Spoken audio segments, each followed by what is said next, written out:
So I read a really good article by Greg Nuckols from Stronger by Science on the Trapbar Deadlift.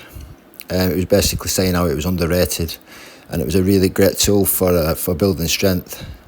And he talked about a study they did comparing the barbell and the low handle trapbar deadlifts with 90% 1 rep max loads. And the study found that mean force, velocity, power, total work and time spent accelerating were all significantly higher with the trapbar deadlift, even when using the same percentage of 1 rep max.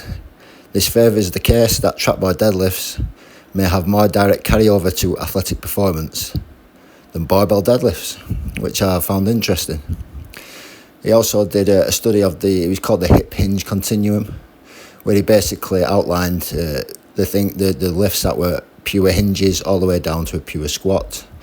And on the pure hinge, obviously, you had the good morning, the SLDL and the RDL. Then you had the conventional deadlift. But then after that, you had the trapbar deadlift, which apparently is much more of a deadlift than the sumo deadlift. They did this by measuring hip flexion and knee flexion.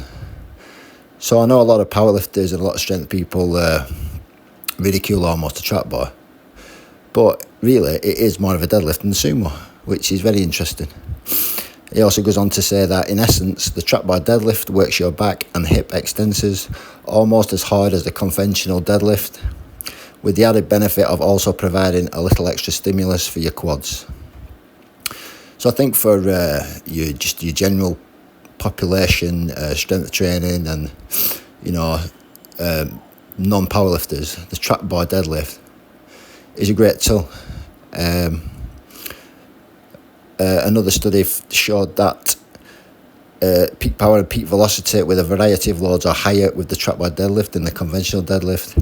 This would likely mean a slightly superior training effect for sports that rely on high power outputs or high velocities of movement. So a very interesting study, and I think it gets a lot of unnecessary bad press, the trapbar deadlift, but I think it's a great tool myself.